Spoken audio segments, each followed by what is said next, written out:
So I'm beginning today, in honor of the Rebbe's 30th upcoming Yortzeit Gimel Tammuz, a series called The Rebbe's Advice, based on my book, The Rebbe's Advice. This book is a 300-page book, and I've culled from the Rebbe's Igros Kodesh, his letters, and many other sources, notes and writings, different things that the Rebbe advised as far as life's issues. So each time we'll take a topic and we'll read a little bit what he says. I've basically translated it, and if it wasn't clear, or sometimes just to add a little more clarity, added a note to it and give you the actual source of where it's found, the original. So today we'll start with chapter 6 in the book, called Dating, Divorce, and Marriage. Someone writes to the Rebbe about their issues in marriage. I've titled this excerpt, Problems Are Normal. And here it is. What you heard from others, that married life has its problems and difficulties, is to be expected. This information does not prove there are many marriages that crumble because of conflict, since there are, in fact, few such marriages. Rather, all those who succeed do not complain and talk about their marital problems because they work it out. It is expected that there are vicissitudes in marriage. Marriage is good and necessary. Our Torah says so, and one can observe that by looking at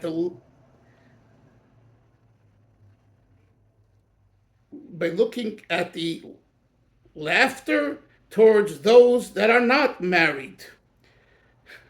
One hears such comments as, "Look at that old single man or woman." Not that these comments are acceptable, they aren't.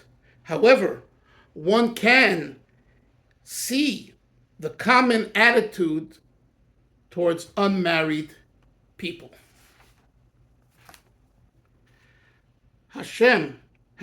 God has saved you from so much adversity. You should be thankful by pursuing diligently a shidduch, finding a spouse.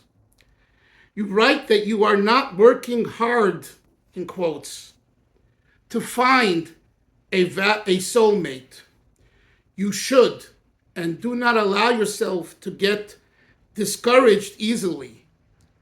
When you attempt to meet someone and then you do not want the responsibility of marriage, you choose to let it go. You gave up. This is from the Rebbe's Igros Kodesh, volume 22, letter 8524. What the Rebbe is saying is that it's expected to have issues in marriage. Doesn't mean they're bad issues, challenges, opportunities. And the comment that I found interesting in this letter is that the Rebbe mentions the fact that someone doesn't marry from a community standpoint is looked at a little different. I mean, the Rebbe uses the word laughter, which is a harsh word or harsher word. His intent is not, God forbid, to put down someone who's single. Okay, let's make this clear. As long as a person tries their best, and more than the best, to find their soulmate, their shidduch, you've done what you can. Okay? But you have to really try, and you have to make it the most meaningful and important thing in your life.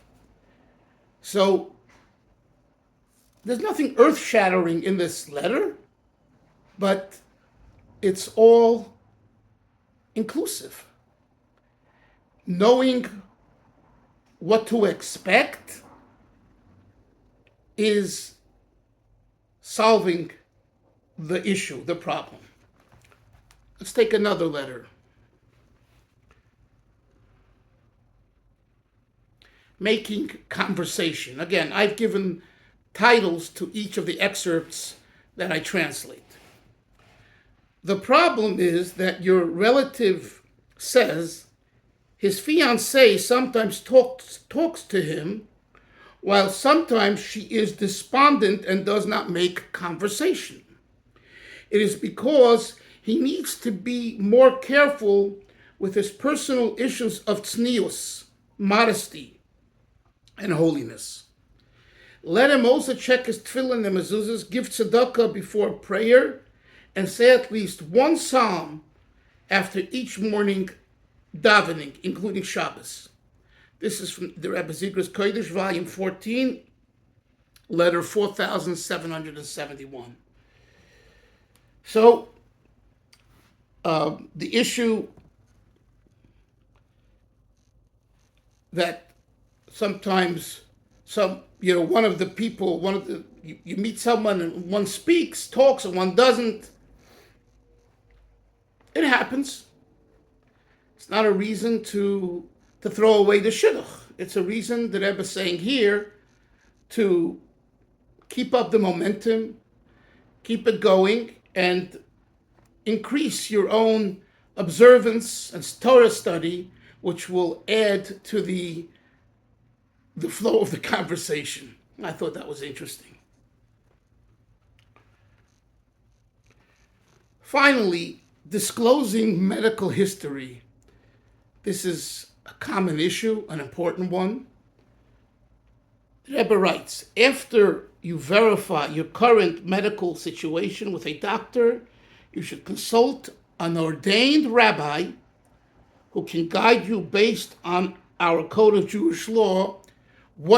That's the end of this excerpt, but I'll just finish the sentence. What you are obligated to divulge and what you're not obligated to divulge. And this is very important. If someone has a medical condition and the Rebbe essentially sends you to a Rav, to an ordained rabbi who knows this field, to get guidance, in particular, how to deal with it. And this should be adhered to in these situations. Let me know what you think, and we'll come back for more. Take care.